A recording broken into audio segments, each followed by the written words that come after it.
మీరు చెప్తున్నటువంటి మాటలకు ఏమైనా అర్థం ఉందా? భూమి తీసుకోవడానికి జగన్మోహన్ రెడ్డి అంట ఇవన్నీ చేస్తున్నట్ట. చేతకాని దద్దమ్మలై ఏనాడు రైతులకు ప్రయోజనం ఇచ్చే పని ఒక్కటి చేపట్టలేక ఎంతసేపు రియల్ ఎస్టేట్ వ్యాపారం కోసం రాజధానిని తగలబడి 5 సంవత్సరాలు తగలబెట్టిన మీరు 5 సంవత్సరాలు నిరంతరం భూమి రైతులు వారి ప్రయోజనాలు అనేది దిశవైపు పనిచేసిన జగన్మోహన్ రెడ్డికి పొంతనా అని అడుగుతున్నారు.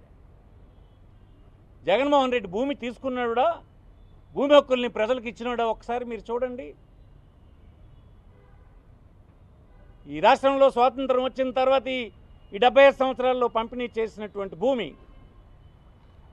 26 లక్షలుంటే ఆ భూమిని సర్వహక్కులు భూమి ఇచ్చినటువంటి నిరుపేదలకు ఇవ్వాలని చట్టాన్ని సవరణ చేసి ఆ ఇచ్చే కార్యక్రమాన్ని చేపట్టినటువంటి జగన్మోహన్ రెడ్డి పేదలకు భూమి హక్కులన్నీ ఇచ్చేస్తే జగన్మోహన్ రెడ్డి భూమి తీసుకున్నట్లాగా నీకు కనిపిస్తున్నాడా?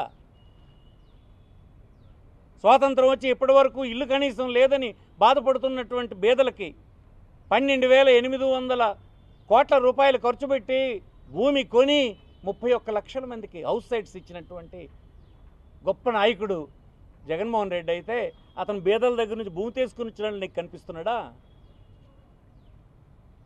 బ్రిటిషర్స్ సర్వే చేసినప్పుడు చుక్కల భూములను నిలిచిపెట్టినటువంటి అయోమయంగా ఉన్నటువంటి 3 లక్షల ఎకరాల భూమి చట్టాన్ని సవరణ చేసి డాటెడ్ ల్యాండ్స్ అన్నిన్ను ఆ సాగులో ఉన్నటువంటి రైతులకు ఇచ్చేటువంటి చట్టాన్ని తెచ్చి ఇచ్చే కార్యక్రమం ఈ 5 సంవత్సరాల్లో జరిపించినటువంటి జగన్మోహన్ రెడ్డి నీకు భూములు తీసుకున్నట్లా కనిపిస్తున్నాడా?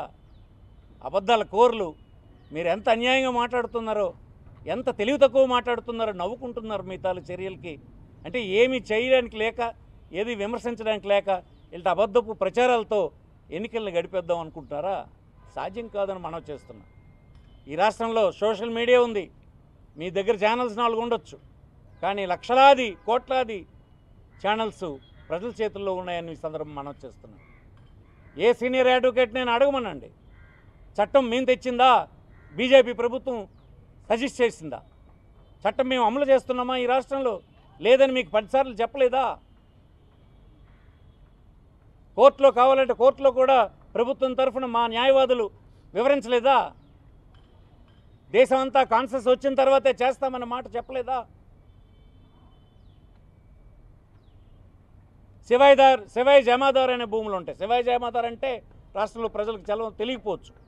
తన ఆధీనంలో ఉండి ప్రభుత్వ భూమి అనేక దశాబ్దాలుగా పండించుకుంటున్నా ఏ హక్కులు లేకపోతే ఇప్పుడు దగ్గర 2 లక్షల ఎకరాల భూమికి పట్టాలు ఇచ్చే పని చేశాం.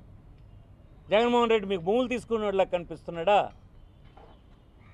అసలు మీ భావజాలానికి వైఎస్ఆర్ కాంగ్రెస్ పార్టీ భావజాలానికి చాలా తేడా ఉందని మనం చేస్తున్నాం. మీరేనాడు ఒక పేదవాడికి, ఒక రైతుకి ప్రయోజనం అయ్యే పని ఎప్పుడైనా నువ్వు చేసావా? వాళ్ళందరి మీద వ్యాపారం చేయాలని మీరు చూశారు. వాళ్ళ భూములు తీసుకొని రాజధానిని ఒక వ్యాపార కేంద్రంగా, రియల్ ఎస్టేట్ వ్యాపారంగా చేయాలని మీరు ప్రయత్నం చేశారు. మీకు జగన్మోహన్ రెడ్డికి లెక్క అని అడుగుతున్నాను. నువ్వు వ్యాపారం చేయాలని చూస్తే దాంట్లోనే 5 లక్షల మంది నిరుపేదలకు ఇళ్ల స్థలాలు ఇచ్చినటువంటి వాడు భూములు తీసుకున్నవాడు అవుతాడా?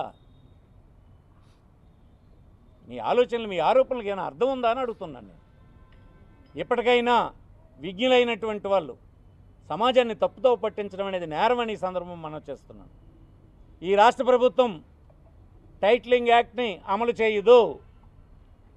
దేశంలో కన్సెస్ వచ్చినప్పుడే దేశంతో సహా మేము చేయాలా లేదన్నది ఆలోచన చేస్తాం. కార్డు 2.0 సాఫ్ట్వేర్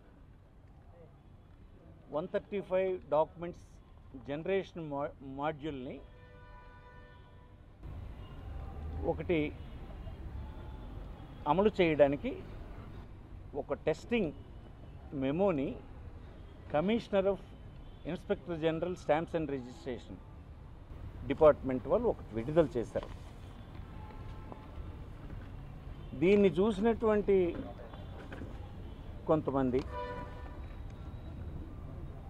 ఆతృతతో ఒక రాజకీయ పార్టీకి నష్టం కలిగించాలని, ముఖ్యంగా వైఎస్ఆర్ పార్టీకి నష్టం కలిగించాలని, తద్వారా తెలుగుదేశానికి ప్రయోజనం కలిగించాలని వారు ఇది అర్థం చేసుకోకుండా అర్థమైన